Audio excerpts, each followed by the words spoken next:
Hello and welcome to another video, and I wanted to talk about, I guess, of course, at this point, everybody's favorite topic that they're tired of, which is the Nintendo Switch 2. I haven't commented on the Nintendo Switch 2 in a little bit here. I had my initial video with my initial reactions, and then I feel like every single day since this thing has been announced, more bad news has come out about it. And it just has led to this really weird situation. We did also have a video, the podcast crew here, we had a video just detailing the news and going over what our initial thoughts were on that, which some of the stuff had come out, at that point about it, but I think now almost we're a week and a half away from that announcement. It's a good time to look back and reflect upon it a little bit. I will preface this by saying, and I said at the end of my video that I'm very much looking forward to the Switch 2. I'm going to buy one at launch.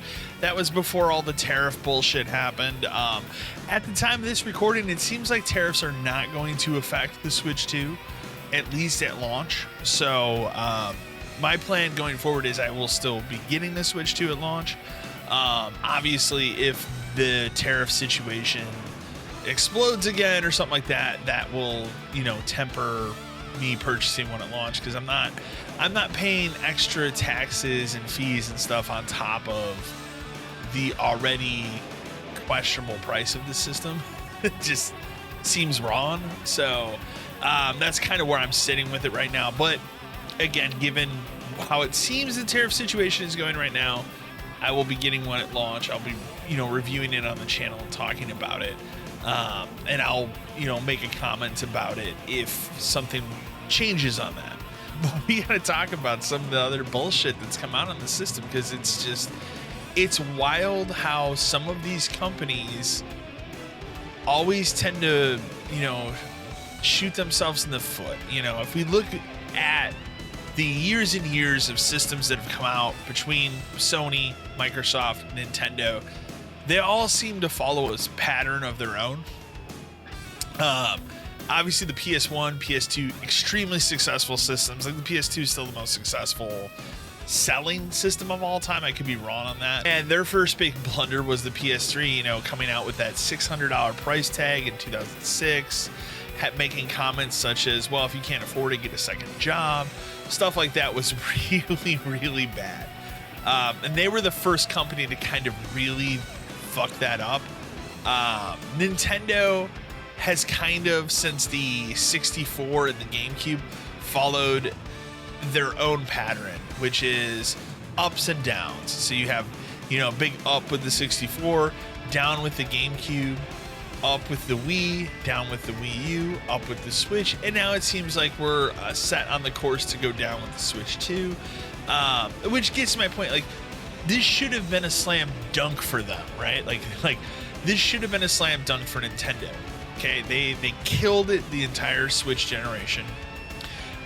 Probably the most popular, I would argue, Nintendo has been since the 64 and the Wii eras. Like, they killed it with this machine. One of the most popular video game systems of all time. Sold tremendously well. Everybody has a library of games. Everybody loves the thing. Myself personally, I kind of fell off it after a few years simply because the hardware became outdated. And that's one of the main reasons I'm really excited. Honestly, the main reason I'm really excited about the Switch 2 is not Mario Kart, World, or I keep wanting to call it 9, but it's Mario Kart World, or any of the games that they've kind of shown, like the Donkey Kong game or whatever. It's to get my hands on new Nintendo hardware, and hardware that is at 4K. Very much like it was exciting, even though the Wii U, I like the Wii U and I think it's a cool system, but it did not do well. That was the first time we got to see Nintendo properties in HD. This will be the first time we can see Nintendo properties in 4K. So that is extremely exciting to me.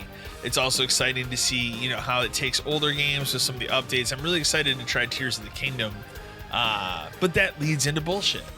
And that's the problem with the system, is like everything leads into some sort of bullshit that has to be addressed. With Zelda and some of the games that have this functionality, there's either the upgrade path or You can buy a physical copy that is a complete Switch 2 edition. And those are going to be, $80 to $90. And that's where you get into a weird situation like Breath of the Wild, for example, is a game that's going to have these updates and these upgrades, and that's cool. That physical version is $90. This is a almost 8-year-old game. They're going to sell for $90. And as of this recording, it doesn't seem like it includes the DLC that came out with it, like the cycle and all that stuff. So what a wild decision to do that. It just doesn't make sense.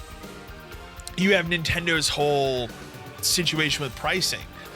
Like, I can make an argument that I don't think $450 for a Switch 2 is a bad price. I think that's perfectly fine given the market today. But I can make a huge argument that trying variable pricing, as they're calling it, with their video games is a very bad idea. And that leads me back to remembering the 90s, where you would see Super Nintendo and 64 games and the prices were all over the place. I don't think people today that didn't live in that era or grow up in that era understand that in the 90s there was no fixed set price for video games. We didn't really get a fixed set price until the PS1 and PS2 era. And a lot of that had to do with the cartridge. Cartridges are more expensive to make than a disc. And so when the PS1 came out, one of the most attractive things, I think, for parents and for consumers for that system was the lower price on games. I mean, a disc-based game would sell between $40 and $50 in that era. And if it was a game that was multi-platform, you look at the boxes on the shelf and go, okay, well, it's only $40 on this machine, but it's $90 over here on the 64. Why would I do that? And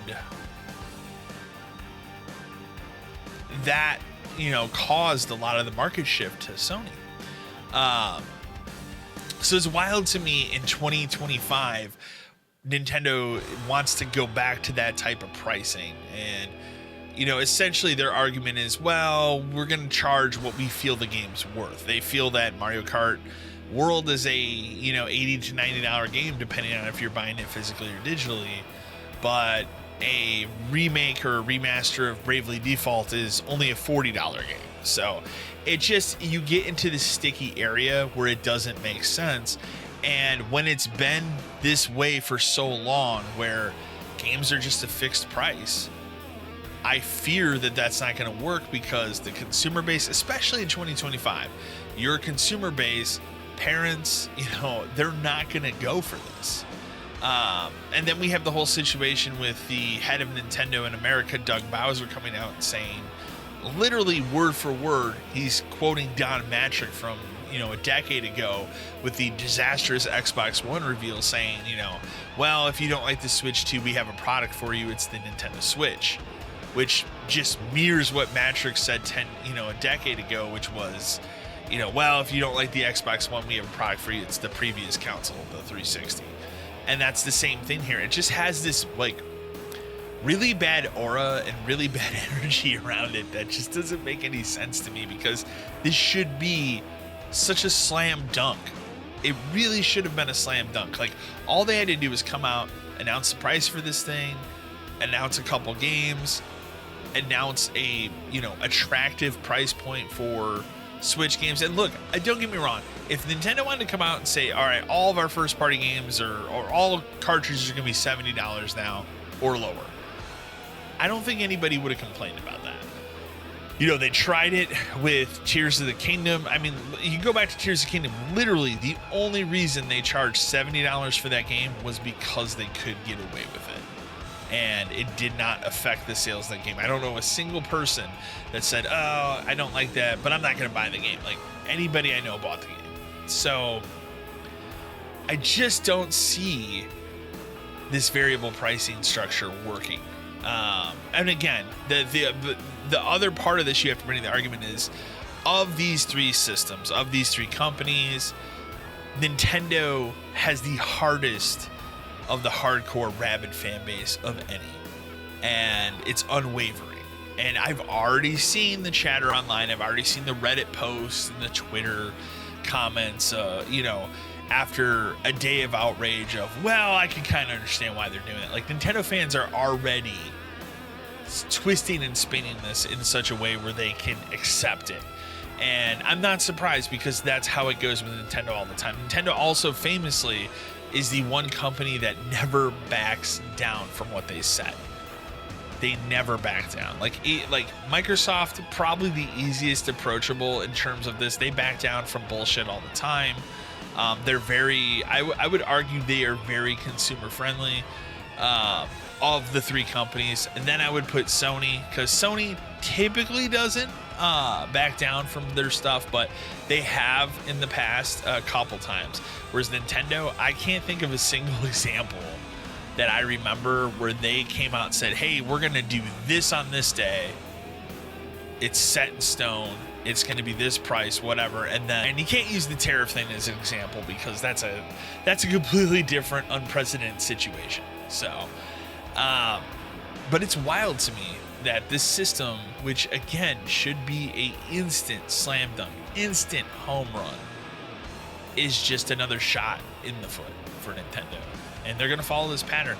And the funny thing for me is, like, when they follow this pattern, it's typically the systems that are on the downslope that I tend to like more, which is funny. Like, massive GameCube fan, didn't care for the Wii, loved the Wii U. Switch, I was into for the first couple of years, and then, like I said, the hardware got outdated. So Switch 2 remains to be seen. If we're going on that track record, I'll probably love the Switch 2. But it's wild and it's crazy to me that this is all being repeated. But I think the craziest thing out of all of this was seeing that CEO literally word for word saying Don Matrix, comments from a decade ago. And just me just shaking my head like, is this real life? Like, did somebody actually do this? It's wild. It's crazy to me that this even happened. But the Switch 2, it's still a developing situation. I'm really, really excited to see the system and try it when it comes out. It's still slated for that June 5th release here in the States. That has not changed. I don't assume that's going to change at all. We're still waiting for a date for retail pre-orders. They're still locking in that date for the Nintendo Store, whatever that was, where you could sign up. But the caveat of that is you have to have played 50 hours or more on your Switch in the last year, which that's a no for me. No. But anyways, I'd like to know in the comments below, what do you think about all this Switch 2 bullshit? Are you still planning on getting one at launch? Are you holding off on it? I'd love to know. I apologize for the kind of the crazy light here. It's very early in the morning when I'm recording this, and I haven't put anything up to block sunlight from this window yet. So I did for behind me, obviously. But anyways, remember to like, share, and subscribe to the channel. And